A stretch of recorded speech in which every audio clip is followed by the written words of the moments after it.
Hey Internet, Eric here. Back with another Shocktober video. I think this is day 7, maybe? I don't know. It's been a rough few days with these movies. Today I'm going to discuss a film that was initially on the list before, the Halloween fucked everything up for me, the Halloween sequels, and made me tap out and have to change a lot of it around. A movie I never thought I would discuss, but I put it on the Shocktober list just because, and I'd already watched the first one.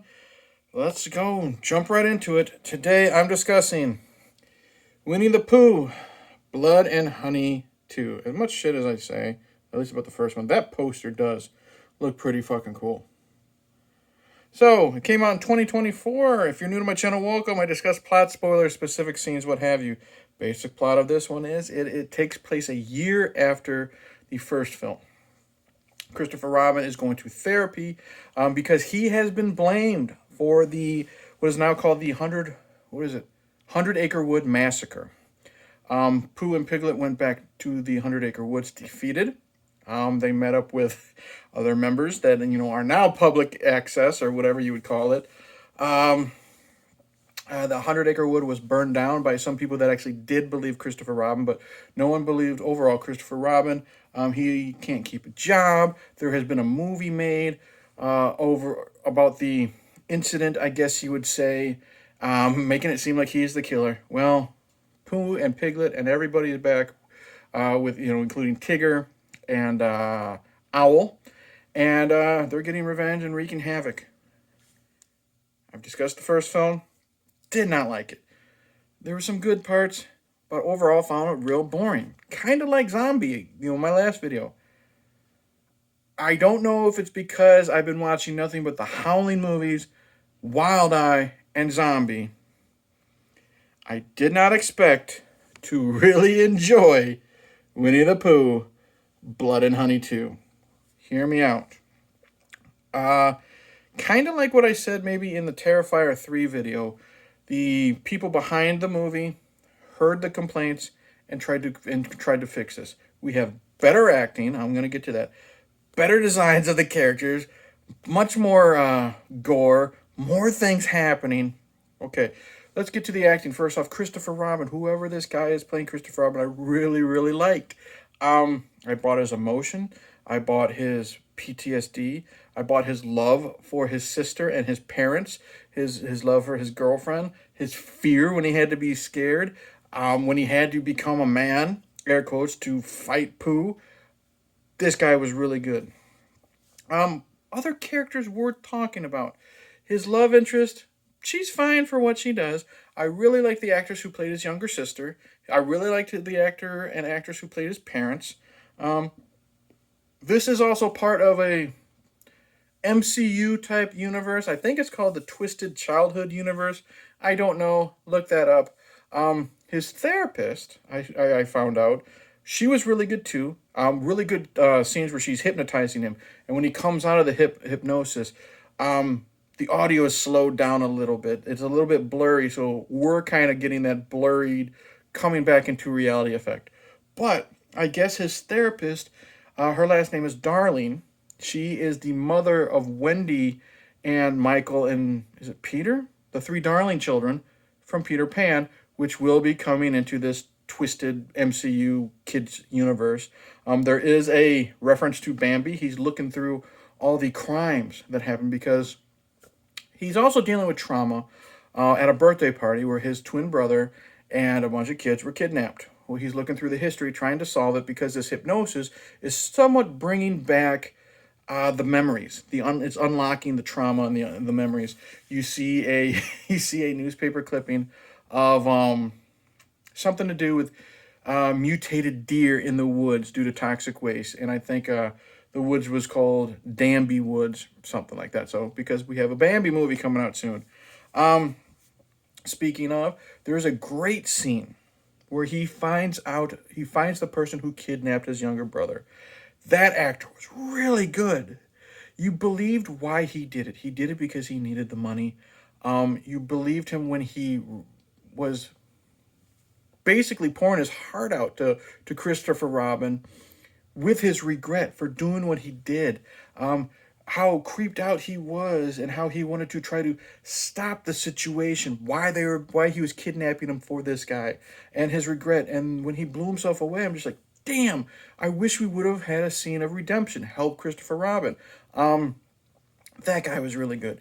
You find out that the kids were kidnapped and they were given to this fucking mad scientist, and he was splicing animal DNA with human DNA. So Pooh and Piglet and everybody in the fucking 100-acre woods are actually children mutated. Weird, but cool, because there's a narrator. And it's like the narrator when you're watching the Winnie the Pooh cartoon. It starts off, again, with this fantastic illustrated sequence, showing what happened, in between the two films. That was great. But there's a scene where the narrator says that Pooh was never really as nice or good as Christopher Robin remembered. That was just Christopher Robin trying to process his trauma. Like Pooh was a fucking asshole type of thing. But he was nice in Christopher Robin's mind because Christopher Robin is trying to process that trauma. That's a cool thing. Like with what I said with the first film, I really loved the concept. But the execution, other than a couple kills, was pretty shitty. Especially the masks. Let me get to that. I think it's cool because there's somewhat of an explanation on why the animals look so fucking cool here, but they looked like dog shit in the first film. Because I think they try to explain that the first film was the adaptation of what happened during the massacre. Because the love interest, the girlfriend, she's babysitting a kid, and he's watching that movie. Kind of like how Stab is, in Scream 2, Stab is what happened in the event of Scream 1. And when he's watching it, you see that shitty fucking Pooh character from the first film on TV.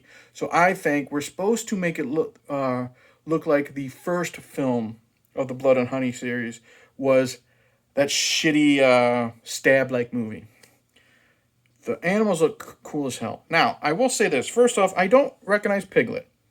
There was a lot of scenes in the dark. I guess Piglet was there and he was killed in that firefight. Don't remember. Pooh looks awesome.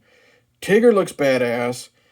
Now, Owl, he looks cool. Well, first off, Pooh, he's just a big menacing guy in, flannel and overalls. But he's scary and intimidating. Tigger is a foul-mouthed piece of shit who just claws you to death. Loved him. Owl's the ringleader. And he's the one that's telling Pooh to go do this, telling Tigger to go do this. I love there's this scene at a rave where they're up on the balcony. And he's talking to Pooh. He says, you should get involved, and Tigger too. It's an inside joke. Winnie the Pooh and Tigger too. That was fun. The problem with Owl, as much as I loved him, and I loved how vicious he was. Like he's helping Pooh kill people, and then he cuts them up their bodies and throws them in the river so they can't really find the evidence.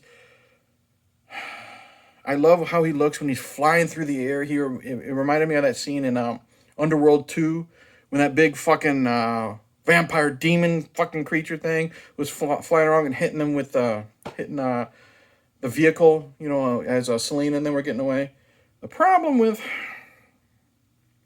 Owl is, to me, instead of looking like a monstrous bird creature, he looks like Vulture from Spider-Man. And I'm not talking about Michael Keaton. He literally, to me, looks like Adrian Toomes, the old man from the original Spider-Man comics. And as much as in the shadow as he is, as vicious as he is, as great as much as I like the dialogue, I'm just laughing at it. He just looks like some fucking 80-year-old dude covered in feathers.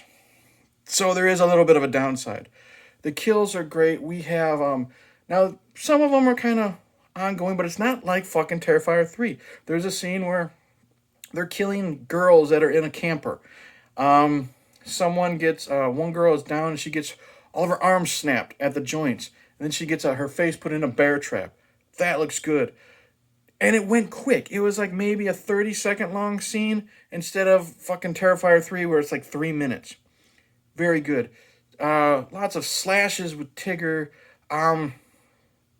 Really liked it. The final fight with there is a flaming chainsaw because why the fuck not? I do like eventually how I mentioned spoilers. Like I said, I don't remember how Piglet was taken out. I guess he was shot by people trying to do street justice. Pooh is literally like Christopher Robin finally mans up, and he's, after he's all slashed up and stuff, he finds an axe and he swings an axe right at Pooh's head. Pooh literally says, "Oh bother!" Whoosh! Axe down the face. Loved it. It was very predictable when you find out what the scientist was doing with the animal DNA. I knew right a fucking way that Pooh was the kid's twin brother. I wish there was a little bit more with that. Like, he shouldn't have killed Pooh. If this is your brother, don't kill him. And find a way around that. I'm no writer, but that seems like that plot point was just kind of overlooked. Have his brother be Owl, the one orchestrating all that. So then when it's part 3, when that comes up, then you have that confrontation where he has to decide what to do. Make Pooh just a minion. That would have been, I think, a better choice. And then, it just kind of ends. Like, him and his girlfriend are happy in the police car driving away. He ain't got no parents. The parents were murdered by Winnie the Pooh, which was kind of interesting now if you think about it. Like, him and his sister are now orphans. Where's that gonna go? But I did not fucking think I'd be saying this. I really, really enjoyed Winnie the Pooh, Blood and Honey 2. Now, that explanation about everything being shitty with the first film and possibly being the whole, I guess you would say, scream, like, storyline thing, that's just me trying to put 2 and 2 together. Doesn't mean I like the first film any more than I did. I will revisit it. That's one thing about this movie. I'm going to go revisit the first film eventually. I may still fucking hate it. But this is a fun sequel. Loved the Christopher Robin character. The creatures looked great. Tigger was great. Well, most of the creatures looked great aside from fucking Owl Vulture. I liked the characters a lot. I'm interested in seeing I'm actually interested in seeing where this MCU thing is going to go. At first I couldn't give 2 shits. After enjoying this one, I could definitely give 2 shits. So that's it. Thank you for watching. Like and subscribe. Comment below. Have you seen this movie? Do you like it? Do you love it? Do you hate it? What's your thought on the first one? If you have certain thoughts on the first one, go back and comment on my video about the first one. I'll have a playlist that this is in. Got some more things planned for Shocktober. Don't know what I'm still going to throw in there to replace those Halloween sequels. But up next I have... Oh, I figured one out. Pin. I'm going to talk about Pin based on a recommendation from Frenzy. I have The Forsaken coming up. Let the Right One In. Train to Busan. And then I got to see how many days are left. I don't fucking know. It's late. I can't do math. Cheers. Go check out this movie. Even if you hated the first one. I thought it was great. Cheers.